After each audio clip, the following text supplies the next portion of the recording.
Hello, welcome to Pride Ryan's YouTube podcast. Obviously, if you're listening to one or watching one, you could always try out the other. Why not? Mix it up, spice of life.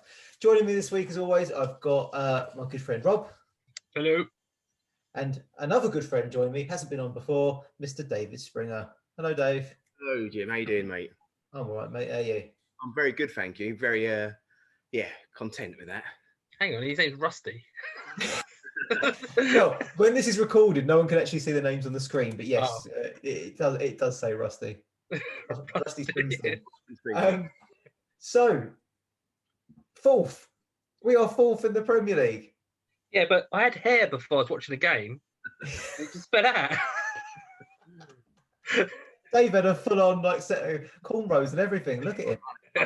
Down to me blinking shoulders, mate. They look like Billy Ocean. In previous seasons, we have all kind of bemoaned when we've not been able to push up into 8th, 6th. We always bottle it to go 6th, or we always bottle it to go 7th. We've just two games now where we had the chance to go 4th, and we did.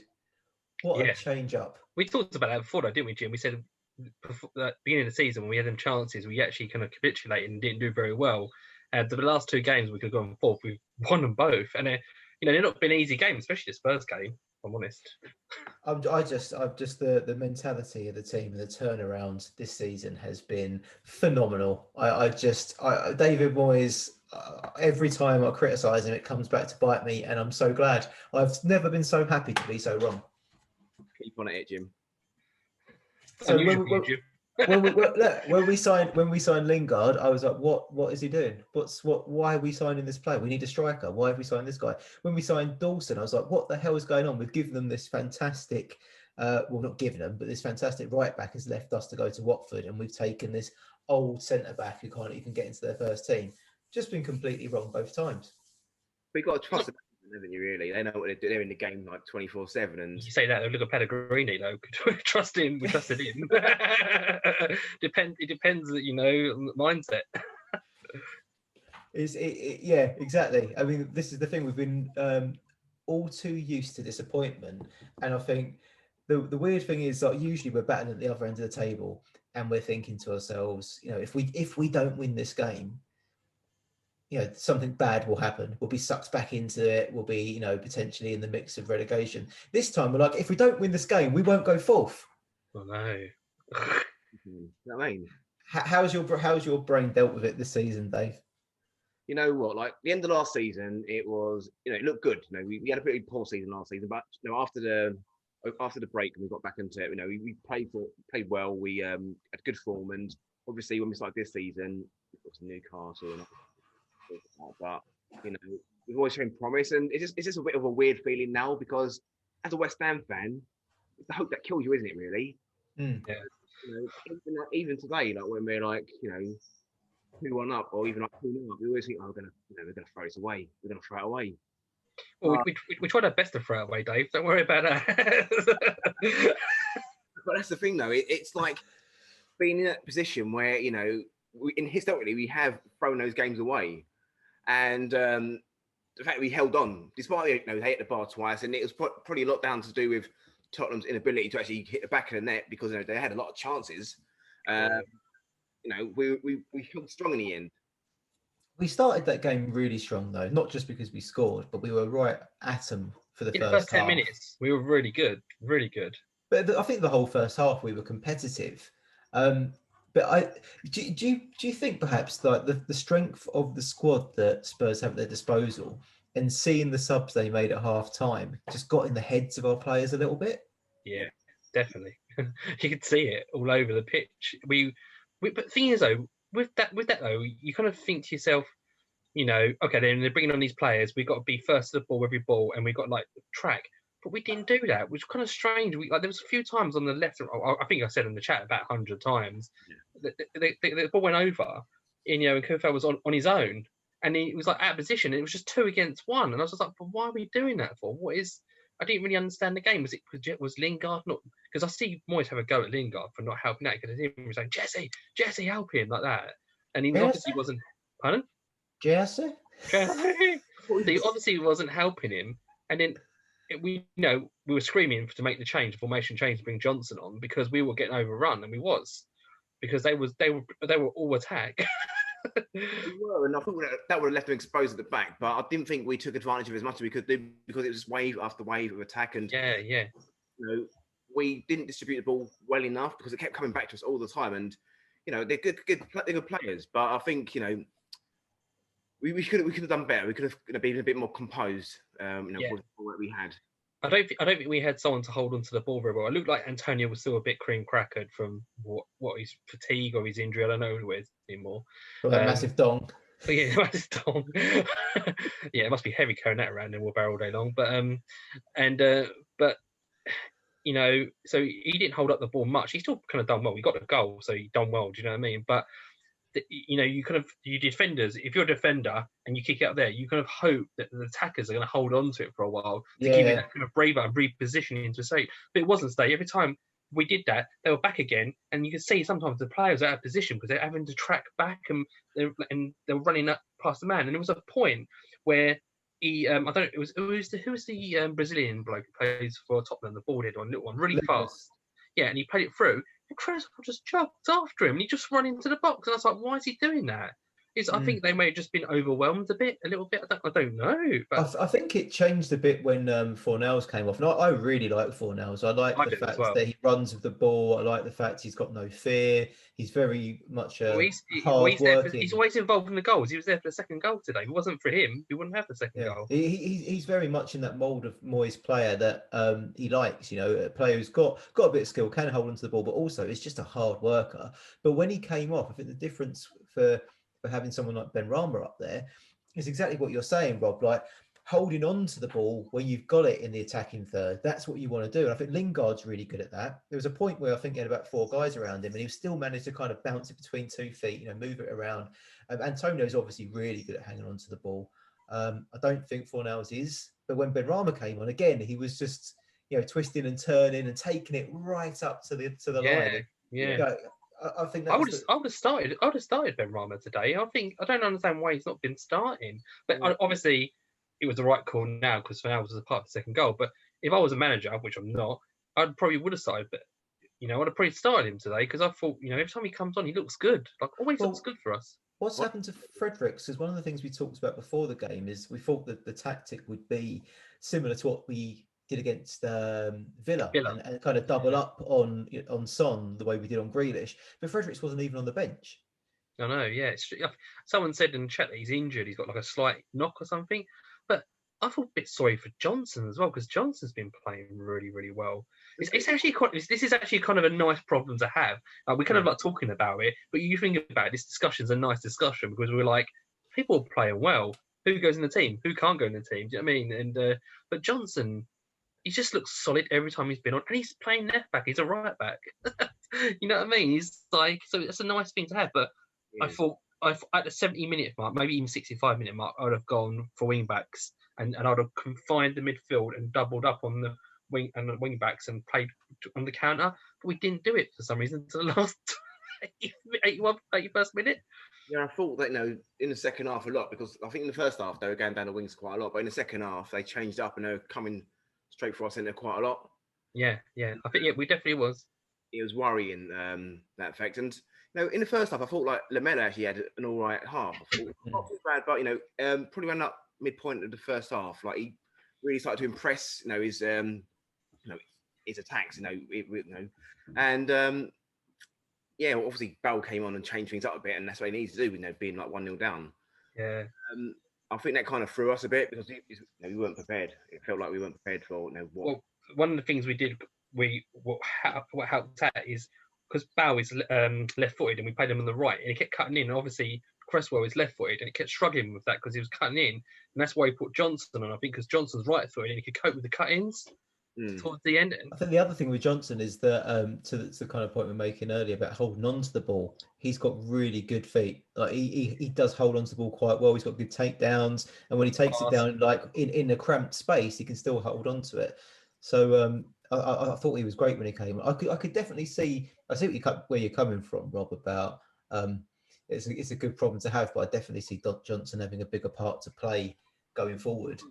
Yeah. The thing is though, what is he 20 now? Is he going to be turning 20? You know, we've got Kufal on the right, and he's like 28. So what are we going to he's do? not. Souček's 28. I think No, Sufal. Souček's 25.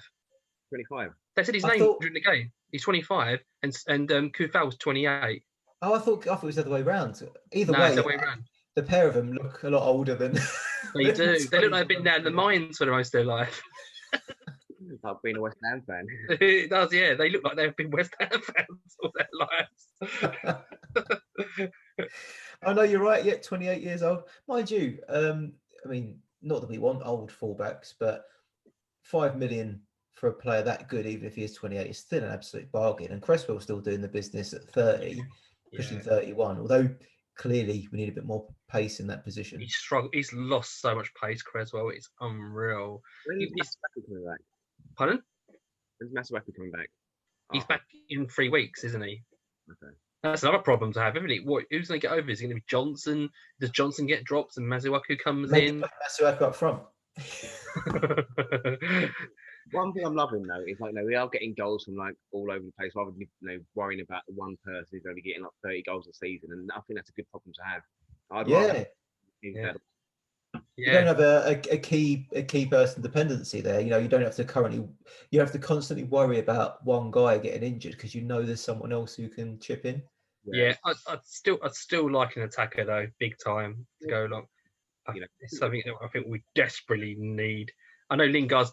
I reckon if Lingard had kind of started the season with us, he'd probably in double digits by now. Where he's playing, was it 3 goals now in what 4 games, 5 games? What's his contract situation? He's still got 3 years, hasn't he? 18 months, isn't it? Pardon? Isn't it 18 months?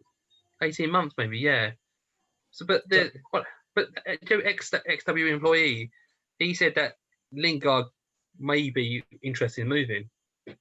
Well, Is I he? mean, look, I don't dare dream that we could finish in this position because it's just something that my brain can't quite comprehend. But if we did finish anywhere near where we are now, why wouldn't he want to come? It's clearly Yeah. a team on the up. Who we got next in the fixtures? Because I think we've got a really hard run now, haven't we? We've got a few games, haven't we? Now we've got Man City coming up soon as well, and Man United. And I'll Yeah. make- Have we got Man City next? I don't actually know. I think we got some really. I think we got Man City. I think we got Leeds. I think we got We've Manchester done United. some great prep coming on here, not knowing this stuff, but thank God for the good old handset. Yeah. We've got Man City, then we've got That's what I said. Leeds, then we've got Man United, then we've got Arsenal, Yes, that was all right. Yeah. Well, then Wolves, For me- then Leicester. for me, the 2 teams are unbeatable there for us. I think if we play Man United like we actually play football and don't give them too much respect like we did in the cup, which really annoyed me. We can beat them personally, and I think we could definitely beat Arsenal. Definitely, we should have got a result. By the way, in you the first say game. this is the great indication of a West Ham fan is that you say the 2 teams we can beat there out of the 4. We can beat all 4 of them teams. We know we can. We've seen this season that we can beat anyone on our Man day. City, Man City are But- next level though.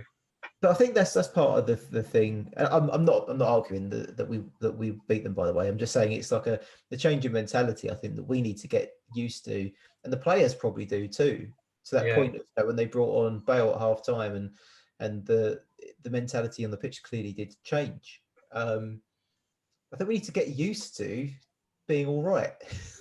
Yeah, I don't think I'll ever get used to that, mate. Honestly, like 20 odd years, 25 years of West Ham fan.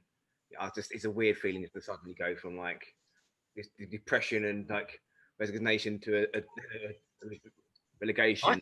West Ham's helped my depression this year. I think it's made me. I couldn't have got through lockdown if it wasn't for West Ham playing so well. Yeah. This season, it's really kind of got me through a lot. I think just a little bit of added happiness. It's like here you go, survive.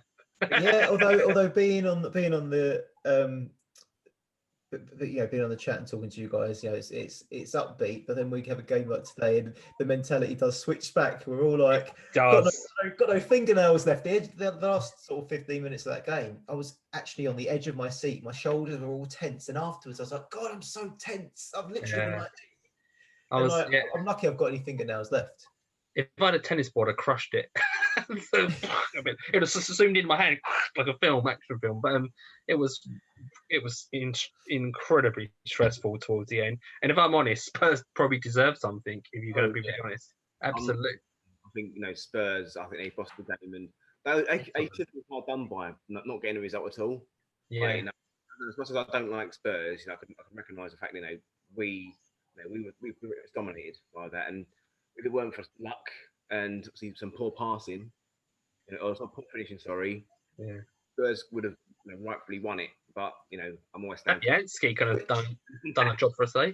But switching that mentality up again, isn't there an element of you make your own luck? Because we've been in that position so many times where we've played really, really well against top teams as well, and somehow come out the other side losing or drawing, and we're like, we deserve more out of that. But you deserve what you put on the pitch. You deserve the accuracy of your shots and the dedication of your players, and our defenders alone, I think, earn us a lot of the points that we get. So I think there's a degree of you can say it's luck, but I do think you make your own luck to an extent. Well, this was we definitely had they hit the crossbar, hit the post today, isn't it? So that definitely is a bit of luck, I suppose. That clearance, off the line, pretty much. Yeah. Worth a goal in itself, So you're right. You do make your own luck, but then we got the goals, though, didn't we, as well? So that kind of made your own luck as well. That way, you kind of think. So I think the whole team's operating really well. The defense and the defense and the midfield together are operating superbly well, because you see how many players get back when we're under it. How many players do you end up within the box when we were being attacked? What, 6? 6 players easily you end up with. That's what we do well at the moment. We do kind of track back, but we didn't do it as much as we usually do today. And I don't really understand why. It's like maybe we was waiting for the counter attack a bit or something. I don't really understand it. There was times today where we literally jogged back and they had the ball and it was literally right on the edge of the wing to do a crossing. I thought it's like, were they confident of the central defenders clearing it or something? I'm not going to be too upset if Antonio isn't bombing it up and down the pitch. We can't though, can he? Just come back. I was a bit upset with Bones today. Someone said that he's had an ear infection or something, or he's had something, or tonsillitis. Sorry, not ear infection. He's not been. I don't think he's been playing very well recently. And I love Bowen. He's not one of my favourite players at West Ham. Yeah, he's a hard worker, but he's gone a bit off the ball. I agree with you there. Yeah. He set up the first goal, so he got an assist today. Well, he didn't. Is it class an assist if he comes off the keeper? No, because I looked at the Premier League and they didn't class it as an assist. No, so he was the person who created the opportunity, I suppose, with the cross. But then, apart from that, he did nothing. Like nothing. Is he tired? Fatigued? I don't know, but he's had a rest though, hasn't he? He's been dropped, and I don't know. Something's up there, and it's unusual. I don't know if he's worked. He's kind of burnt out his motor a little bit the first half of the season. Could that be it? Or is he unwell? Or I don't know. Just hasn't played well. Even if you like his first touches, he always has a good little first touch, and he's so direct, and he just goes them, doesn't he? But today he just didn't do that. He just, done first touch, ball went off. Just you can tell he looked off the game, off the pace. That's the only kind of downfall I've had the game today on most of our team. So onto a player who did have a few talking points and usually scores, but I think everyone's kind of figured him out a little bit. Souček. So I think people know now to mark him in the box. I don't think he's going to get as many as he has been, but that alone, I think, creates space for other players. So, Dawson definitely. Today, we talk about hitting the bar, Dawson's header, it just got tipped over, didn't it? Yeah, it was a great save. I heard something from Dawson. I heard he's so aggressive in training that no one goes into him because he would literally try and break someone's legs to get the ball. He's that aggressive, and apparently he's always been like that. He come from non-league, and that's why he's like that. I didn't know he was a non-league player. He was a non-league player. Yeah, I heard that during the week. He got signed up, and apparently he's just been hardcore. He's like just flies into everything, and like even in training, if they see it's their be with Dawson, someone just steps out of the way because they know he's just going to go through them. But he has been a great sign. But Souček today showed the other side of his game, which I think every West Ham has just fallen in love with. Actually, him and Coufal, like the pair of them, is just that balls to the wall dedication that I've not seen since Collins, I would say. Yeah. That header he done. Who did he clash heads with? Can't remember who it was. It was the Tang. I can't pronounce his name. Tanganga. Yeah, the right back. He was perfectly fine. He must have Caught him in Until the he got back of the blasted in the nuts. head. And then he got blasted in the nuts. Yeah, so he's not. He got blasted in both nuts. But, but above the eyebrow, it's a bad cut, isn't it? Just Well, it looks bad. Yeah. But that's the problem, though, because it bleeds a lot, and you carry on playing, your heart's pumping. It's like a little tap, like Yeah, it was it's the same with boxers, isn't it? Like if a boxer gets caught there, the blood pouring down their face, but they're all right. It's just there's so many blood vessels in the face. But I love the fact that he got smashed in the head and then was straight back up again to defend until he realised that there was blood literally pouring down his face. It's like that dedication. That was a worrying point because we were like 5 minutes without him, weren't we? And that was a chance when Tottenham should have been really his absence. Yeah, I was kind of a bit worried when he done his head in, because with the concussion rule, I was thinking to myself, does that mean we have to take him off? I didn't know. I was looking up the rule. I was like, do we have to take him off? It's the medic, isn't it, who makes the decision? Oh, is it? Okay, then that makes sense. Because that's why he got up so fast, because he pretty didn't want to come off. Joe, I'd be surprised if a lot of clubs are not watching that bloke right now, scouting him. There must be people watching him. And this is where the criticism of the owners, right? You can take them to a certain degree. You can go, all right, fine, you didn't invest, you haven't got as much money as a Middle Eastern, prince or a Russian oligarch or whatever. But there's no excuse to cash in on these players, none at all. This is especially in the position we're in. Yeah. And I think there's been lots and lots of reports at the moment that saying there's actually Moyes has been given his budget for the summer already, and that's just so he can sort out his scouting for it. And I think it's all. I kind of heard it actually. He's been kind of all set up already. I think he's got about 60 million to spend in the summer. You know what? As long as we scout well and we recruit well, I think that's the main thing. It's not about numbers. I think we only need a couple of players, don't we? Don't we need just like 2 strikers, maybe a winger, and that's it. Yeah. Midfielder. But Dave's right. It's not about the numbers; it's how you spend it. Because we spent 18 million, I think it was on Souček, but then only 5 million on Coufal. So we're actually scouting the Czech Republic midfielder right now.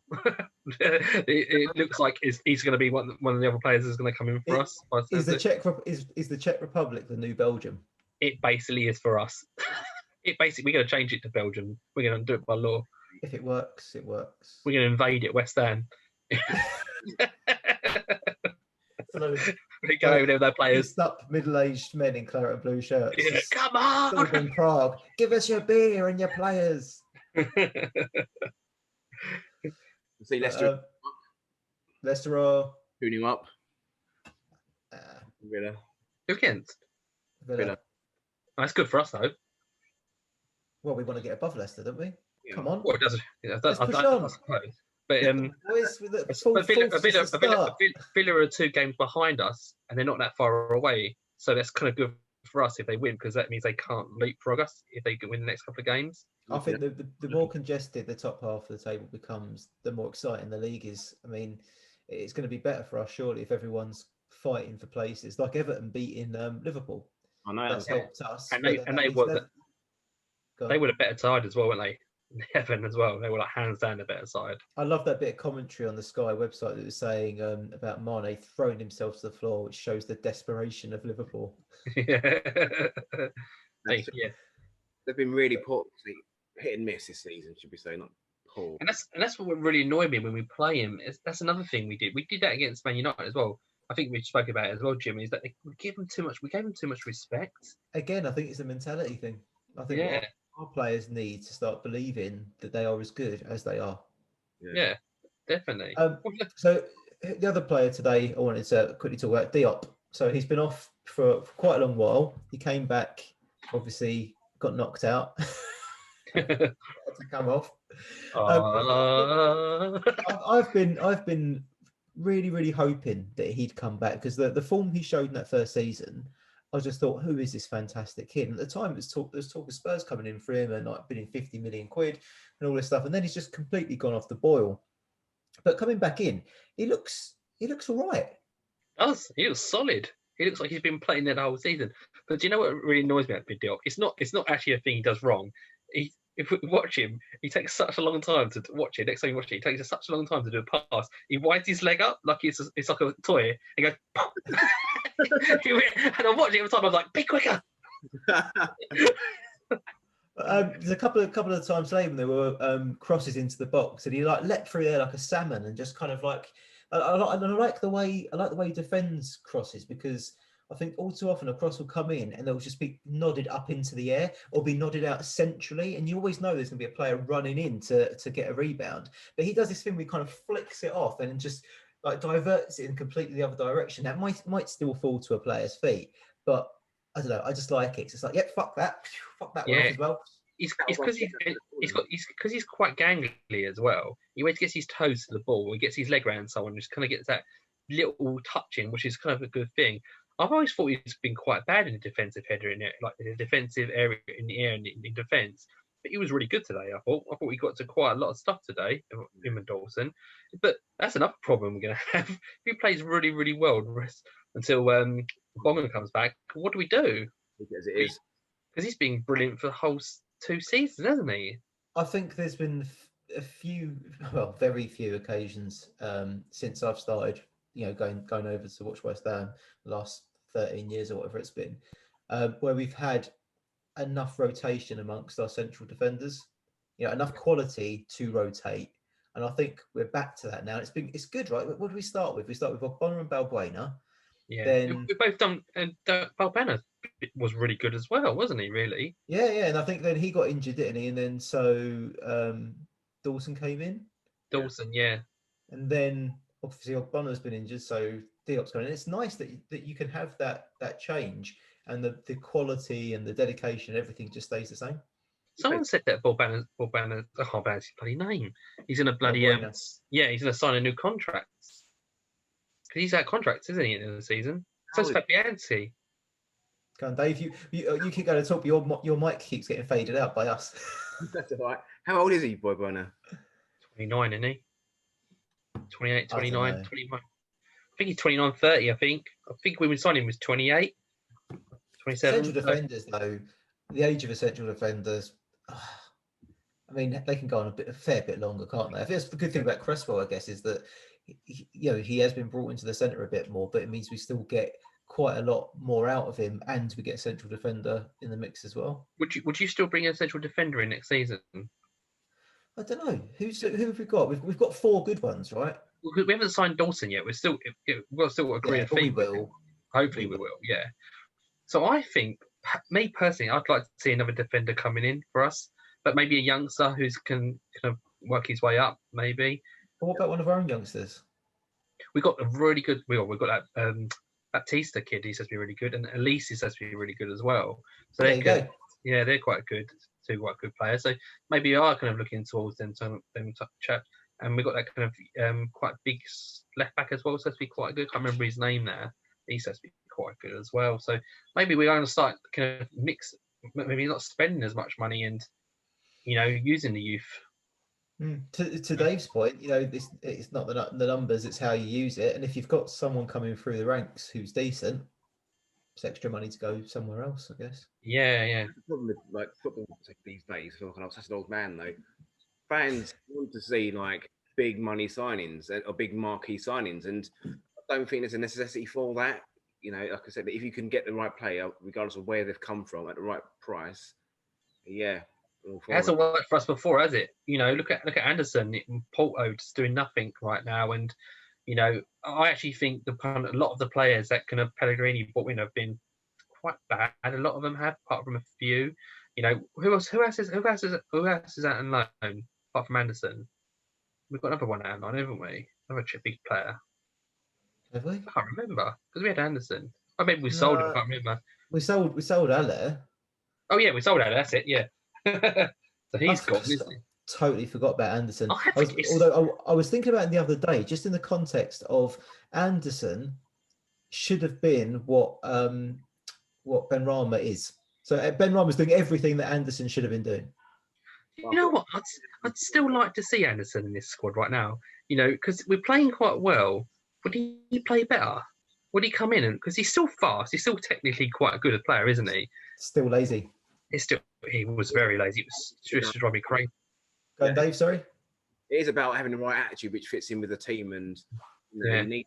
You can be as skillful as anything, but if you don't fit in the right mentality and the right ethic, which fits in with what you're working towards, then it's not going to work, is it? Really? Well, do you think that's what it was? Then do you think he had a bad attitude, or do you reckon he just didn't work hard enough? Or I don't know about attitude, but I would say that he would do all of the tricky things and then lose the ball and then just watch it disappear, like someone run off of it. Whereas if Benrahma loses the ball, he's after it like a little terrier.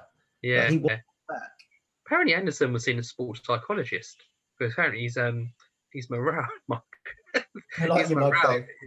His morale was apparently shot to shit. Look, we've already paid for Anderson. If we sell him, it will just be a loss. I would love him to come back in and for Moyes to treat him like a new player and go, look, you've got a chance to come back in. This is what I want you to do. This is the role I want you to play, and this is how hard I want you to work. I'd rather sell him for 15 million and get Lingard in for 15. I've heard the price could be around about 15 million, which would be. If that's the price, I think we'd pay it anyway, if I'm honest. I really hope Man United kind of don't want him and we can just get him.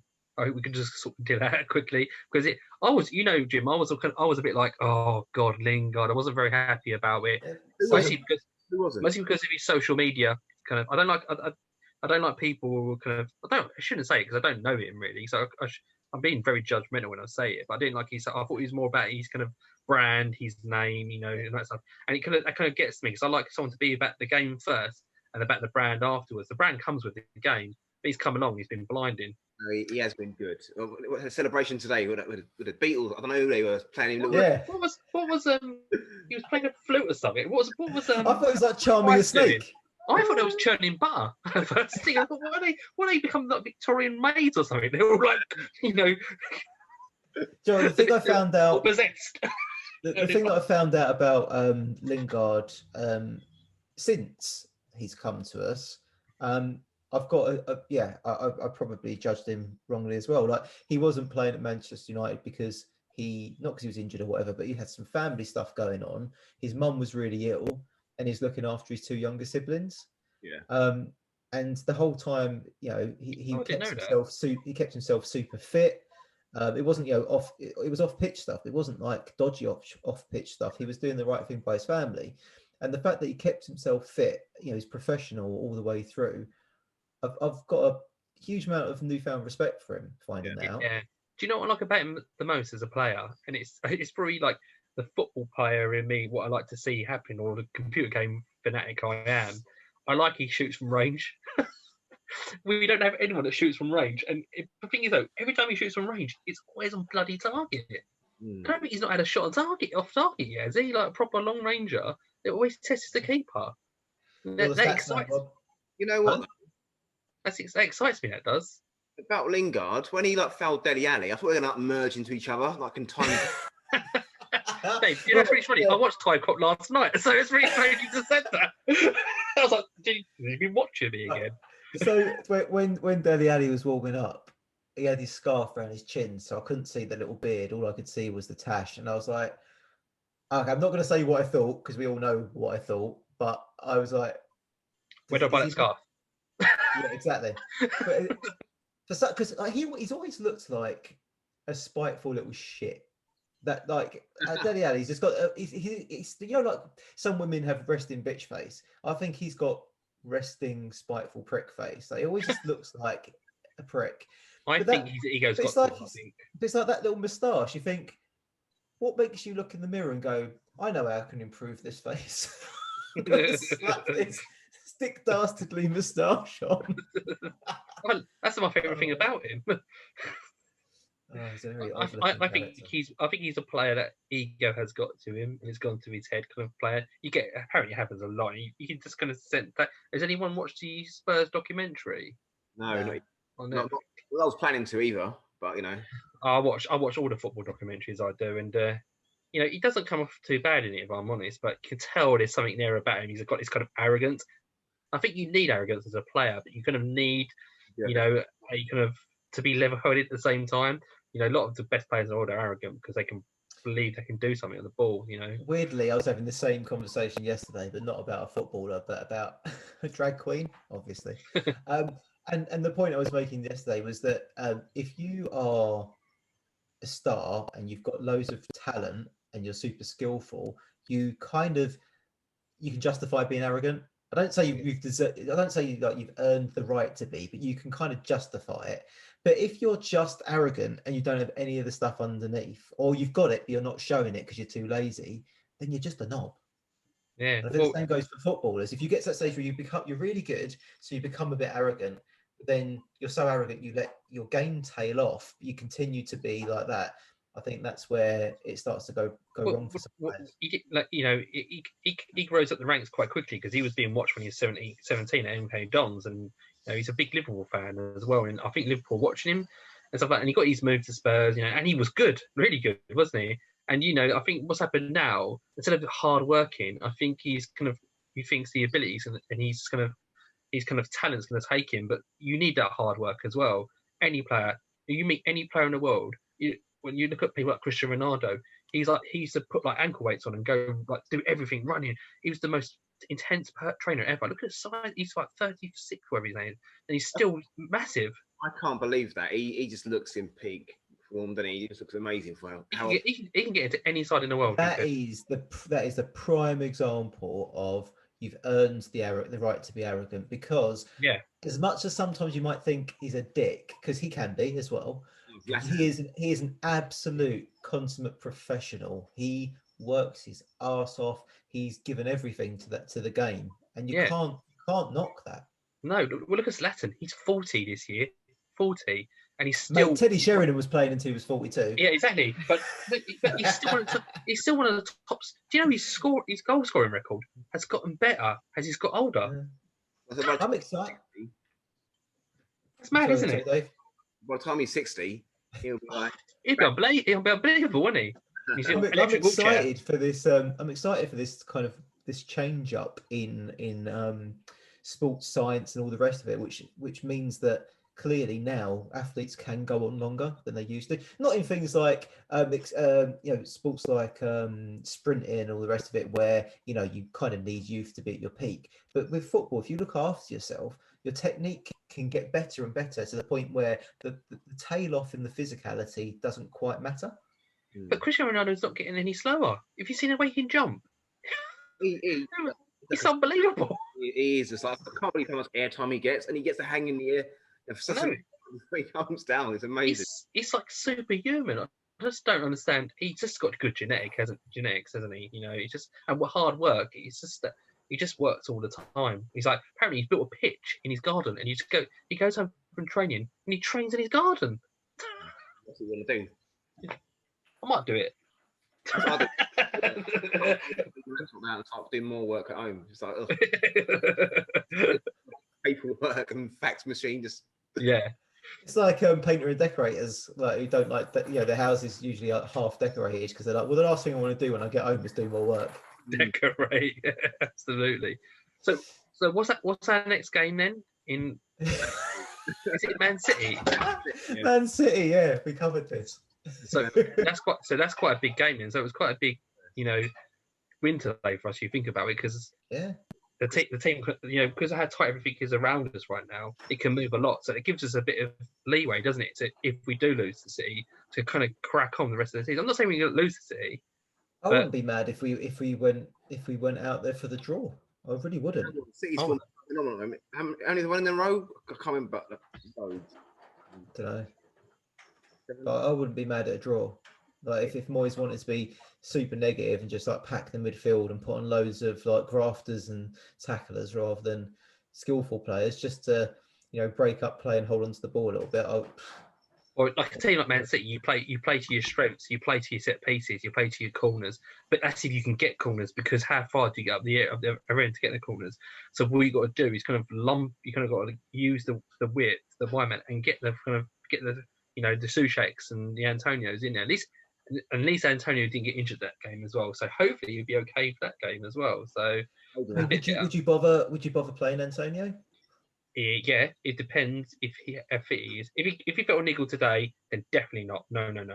If he comes to the game, he felt all right. Yeah, because if he doesn't play and he doesn't kind of warm up his leg and get used to it could cause further injury. I'm just thinking you want him for Leeds, don't you? So maybe not start Antonio, but bring him on. I think the best game he played this season was against Leeds, so I'm quite looking forward to that game. Because we played in a black kit and we was away and we were fantastic.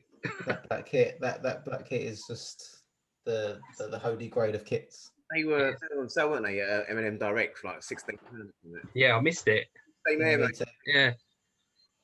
So the club sells it for top price, and that place sells it for 16 quid. It's weird.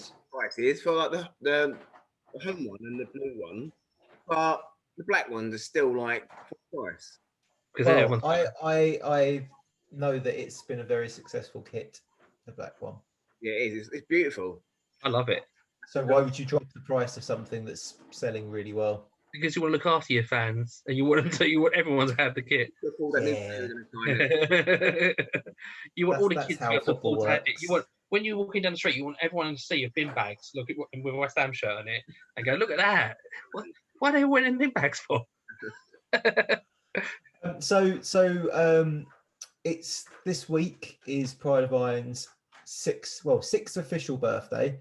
7th really, because Springer, you'll remember what kicked it all off, and that was actually 7 years ago,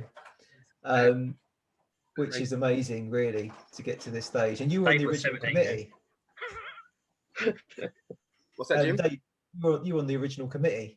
Yeah. It's I can't believe like how much it's grown, how successful it's it's become. It's a shame that it's needed, but it's fantastic. Like looking at the Premier League website this weekend and seeing like Pride of Irons on there, it's like it gave me a massive buzz to seeing like just recognition from the Premier League and just I'd be happier if when you looked on the Sky Sports thing and it just had Jim's face swirling around the Pride of Irons. No one needs to see that. I do love the fact that it's evolved from, it was set up for a reason, but it's actually become more and more just about community and about people just who like people, go back to the basics, people who like football talking about football. I love that about it. And like when we watch the games and we were all sitting there, so I'm like, always me being, it's just the right formation today. And was like, yes. Everyone very positive. And there's me going, nope. But last 10 minutes, we're going to let 3 goals in. And it was like, no, you'll be all right, Rob. You'll be all right. My support group is. But the support that the club showed is great. You see in the programme today, Mark Noble's written a piece, not just about Pride of Irons, but about different parts of the supporter base and different initiatives that help people and work in the community. And anyone who's not aware, who's listening to this or watching this, there were some rainbow armbands that the players wore to warm up against Man United for our Rainbow Laces game, and 7 of those have been signed by players. And the club asked us if we would want to support a charity by raffling those off.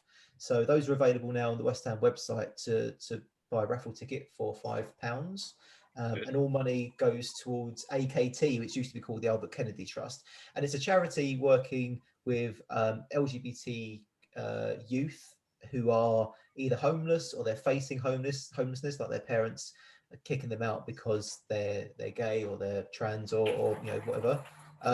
Or people live in a hostile environment, so they've come out at home and they're not being treated very kindly. And what they do is they help provide housing, get people sort of started, set up in life, and then help them move on to the point where they're living on their own terms and they've got work and all the rest of it. So it's a really good charity, and especially now during lockdown, these are the kind of charities that really, really need people's help. So go check that out. There's like Lanzini, so a signed armband from Lanzini in the season where he scored that 93rd minute goal or whatever it was. Was it 93rd? 94th, wasn't it?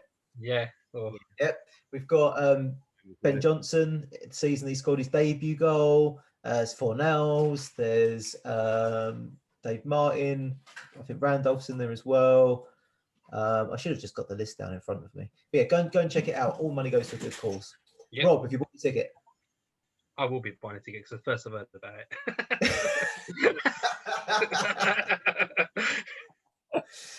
it. Dave, you buying a ticket? Doing it now. Excellent.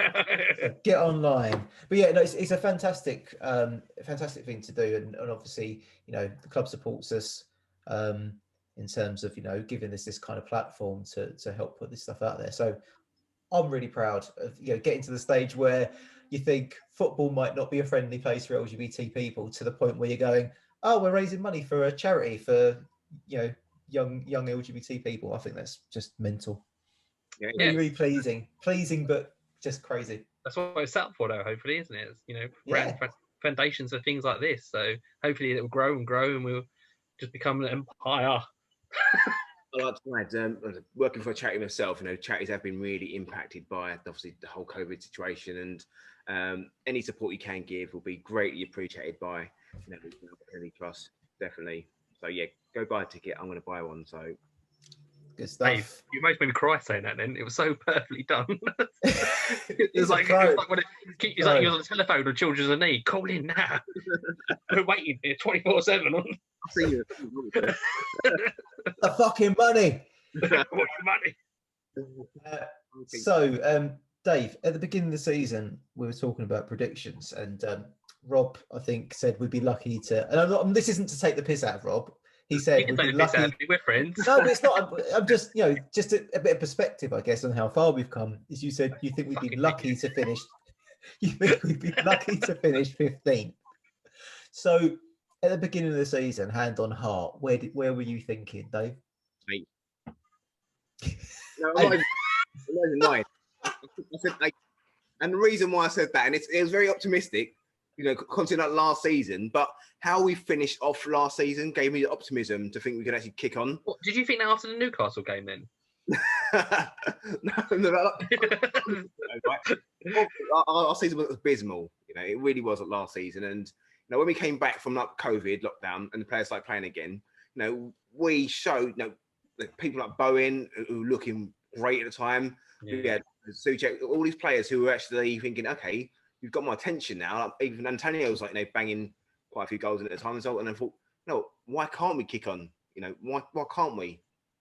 And obviously, when we played Newcastle and Arsenal, then my thoughts might have changed. But at that point in time, when the new season started, I was thinking, why not 8th? Like you have to think about the teams who are around you though, and who are worse than you and who are better than you.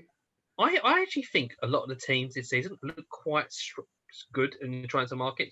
Especially teams like Leicester and Villa have looked really good in the market, and they actually got the player I really wanted West Ham to buy, and that was Ollie Watkins. I really wanted Ollie Watkins for West Ham.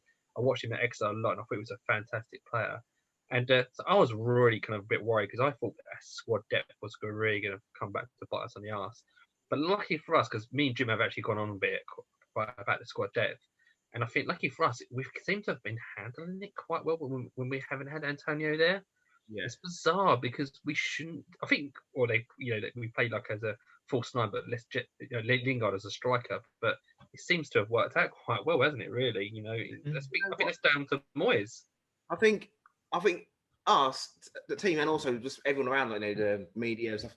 Antonio is a presence, and I think a lot of focus has been put on him. He doesn't, when he does play, he puts in so much work, because you see that everyone knows that, but he's a focal point for a lot of people because he's so big in stature. But there are other people around him who do, really good job, do work hard.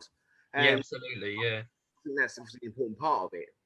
I'd be gutted if I don't get me wrong, I love Souček. I think he's fantastic, but I think he's getting so much attention this season. I would be gutted if he got Hammer of the Year over Bonner, because I know he's out at the moment, but he has just been imperial. He has.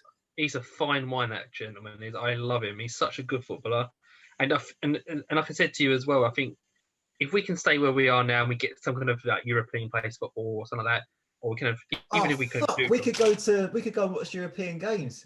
That's something I'd be very much up for as well. But I think that'd be the key to holding on to our players as well, massively. When I say players, I mean Souček and Rice. What players. Say that obviously throwing European football into the mix of already what's the cup, the league, it might stretch us too far. It could stretch us too far. It could stretch. You're right, Dave. It could do us wrong. But then what's the end game in playing? And it is going to get there, isn't it?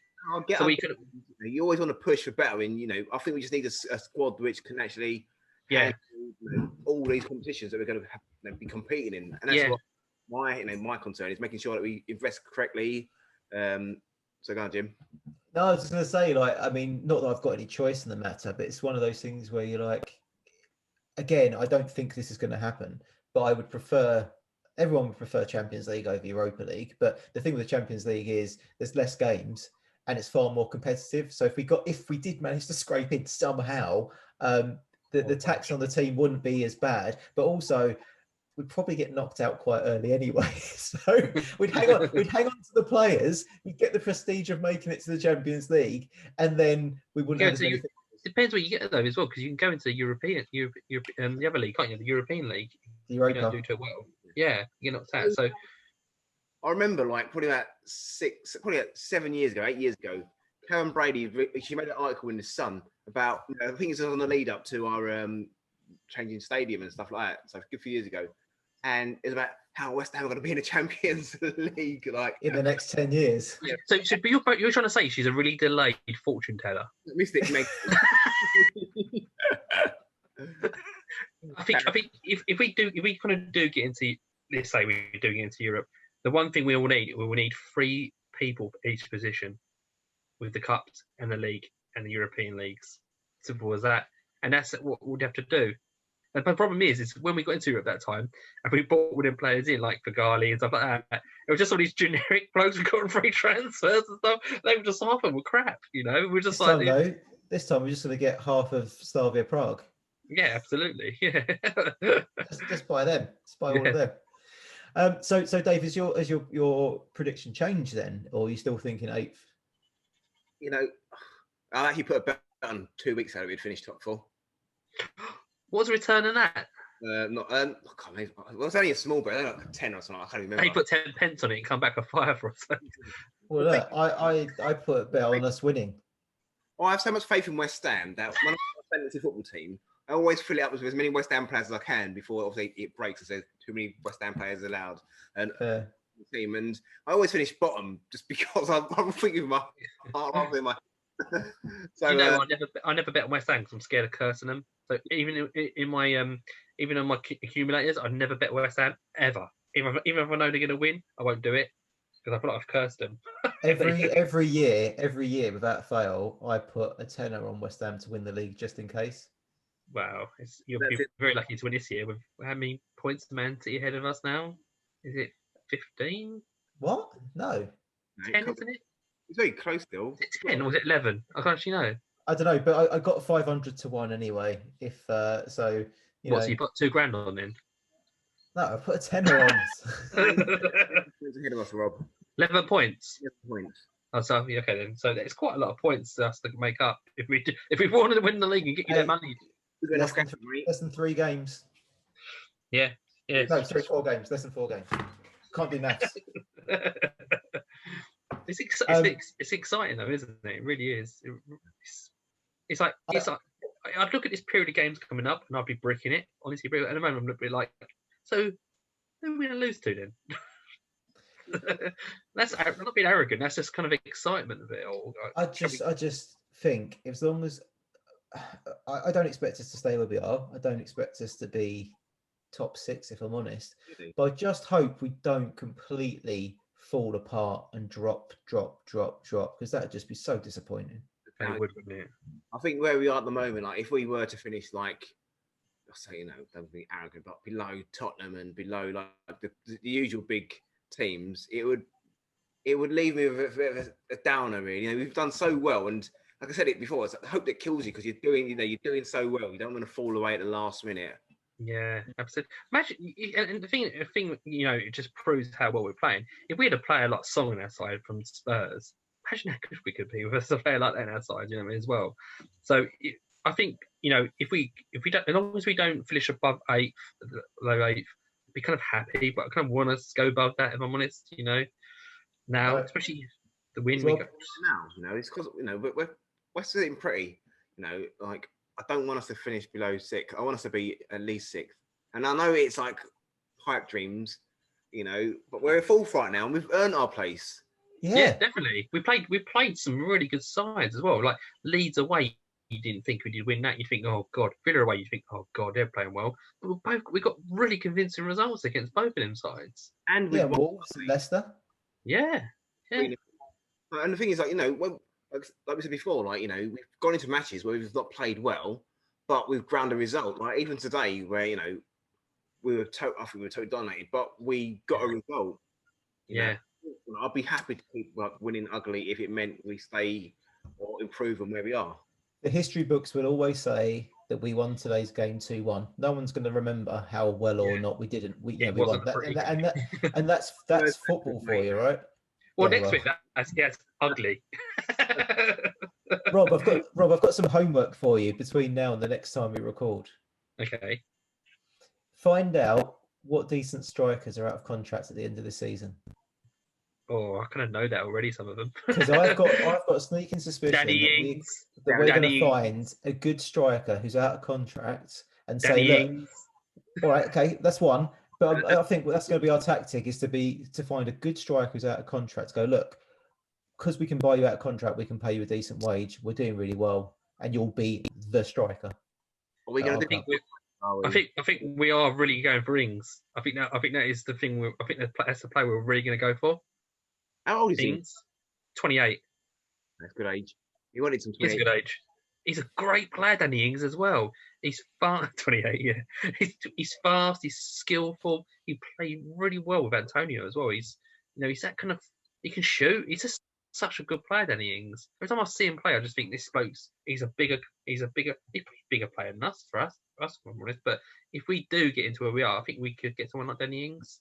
I feel horrible talking about a player that's contracted at Southampton because I kind of like Southampton, if I'm honest, but I think we are linked with him quite heavily. Fuck Southampton, because when we came up from the Championship together that first season, I remember them getting Matty Taylor sent off for some bullshit fake foul, and I've never forgiven them since. Dirty bastards. They were the first game that Dexter went to. Dexter's my son. I think we won that one. Like 4-1 or something like that, 4-0. We won 4-0. Something like that. Southampton, that was like years ago. Yeah. When he wanted to play on his Game Boy rather than watch football. Yeah, too early. You know what? He can't watch football at all. Like he can't watch West Ham play. He gets too nervous. Like he can watch any other game, but when it's West Ham on TV, he just can't watch it. I was the same, Dave. When I was about his age, I remember watching West Ham. We were losing 2-0 to Man United, and we won 2-2. We drew 2-2, and Julian Dick scored a penalty right at the end against Schmeichel. I remember getting my mum and dad's pillows and I throw them out the windows and everything. I was like, ah! I went because I just get this over adrenaline rush over my body. I'm like, ah! I can't contain myself. It's mental. I can't wait until we can all go back and watch a game together, so we can see you go mental in person. Yeah, well, I'd have people jumping on my shoulders again. Players. How do you think like how closed doors has like impacted the players? I think positively, if I'm honest. So I think it's hard to say because you think about like games today in the second half, and it was like let's say like right at the beginning, and we kind of scored, and it was all them. The fans would have gotten their backs. They'd be like, "Come on, pass!" and it just gets you get frightened to try things again because you think, "Shit, they're going to get on my back." But at the moment, they're like, if they do a mistake, you're happy to kind of try it again because you know there's not going to be someone there moaning at you for messing up that mistake, isn't it? I think we said this before, and I think the proof's in the pudding, is it really? When the fans do come back, when they did come back against Man United, we played awful in the second half. Would you take next season? Would you take a fourth place finish if it meant like closed doors again? No, I love football. I love going to football. Yeah, I don't know. You just love hearing the fans kind of sing and chant and stuff like that, and you just love seeing reactions. I love queuing at the stop-go signs on the way back to Stratford. Favourite thing. Smell of the hot dogs and the Stratford West. Whatever it's called now. The one thing I'll say about that point, Rob, that I really don't like, and I'm sure people will knock me for this, but I think our fans, I can't comment on other people's because I don't watch other people's games, but our fans are too quick to boo our team, and I fucking hate that. I think boo the team. The problem is though, is because we've had a lot of players in the past who haven't worked hard, have we? So if you've got a player, like look at Snodgrass. We would love Snodgrass because he used to run his socks off. But with the team we've got now and how hard they work most of the time, I'm hoping we wouldn't get on their back as much because they've done a lot of hard work to get where they are. So we've got to give them the benefit of doubt. To kind of give them that trust they're going to do something. The problem with fans nowadays, it's the FIFA generation. We want instant success. We want flicks. We want skills. I'm not sure on that though, mate. Maybe on social media, but let's be honest. Your average football fan, if you go to I was going to say Upton Park, then obviously not there. If you go to the London Stadium, it's it is mostly white blokes in their sort of 40s to 60s. It is the same generation of people. There's new fans there, obviously, because we've got 54,000 season ticket holders instead of 21, right? So it's a big jump, but it's still the same kind of demographic. Maybe it'll be different after lockdown. Maybe people will be so happy to be there. There'll just be an over excitement and joy in them, and people will just be, just happy to be there, and they're just, there won't be no booing. It will just be because kind of like, oh, that's a bad pass. I'm just happy I saw that in the flesh. You'll take anything. I'm happy I saw it in the flesh, and now I can go and pay £6 for a pint at half time. Yeah, absolutely. Yeah, £6, man. I don't actually know how much a beer costs because I don't. I think it's more than that, isn't it? I don't know. I get a pint of G&T, which is about £9. Pint of G&T. Cold spritzer. Just up to there. They've got these bars where it's literally got like G&T on tap, like pre-mixed, and you just get like a pint glass. I mean, it's got ice in it, but pint glass, and it's like £9 or £9.50 for a pint of G&T. It's lovely. Refreshing. Cucumber and everything. Oh, they do Pims actually in the summer. Oh, love that. I know that. See, this is the thing that people are fucking hate this about modern football. I like it. I can have a Pims at half time. What changes the game? But why does the Pims change the game? It's Manly, and it's not traditionally football, is it? So popcorn's like, why do my dietary habits even matter? Just let me enjoy what I want to enjoy. Well, if you don't like popcorn, don't buy popcorn. If you don't, we could do burgers, don't buy them. You get the popcorn, you get like a chicken tikka pugger pie, crack it open, sort of sauce over the popcorn, just mix the old and the new. Hybrid monstrosity. Right, look, nice. we're probably about time here, but just before we bugger off, like we said a couple of times now, Man City is the next game. Let's have your predictions. Let's let Dave have first pick. 2-1 to West Ham. No, are we home or away? Where are we away? Yeah, I think we're away. God, we're so well informed on this show. I think we'll lose. I think we'll lose 3-1. No, we're not going to lose 3-1. No, seriously, Man City are they're a team on form. They're doing really well at the moment, and they just seem like unbeatable. But they haven't played West Ham yet. Love it. Well, actually, we drew the last game, so we'll go on better. We've done it with Spurs. We'll do it again. Dave, I wish I was behind you right now because when you said you don't play West Ham yet, I'd probably gone, yeah, behind you. Me and you would have been behind you, going like that.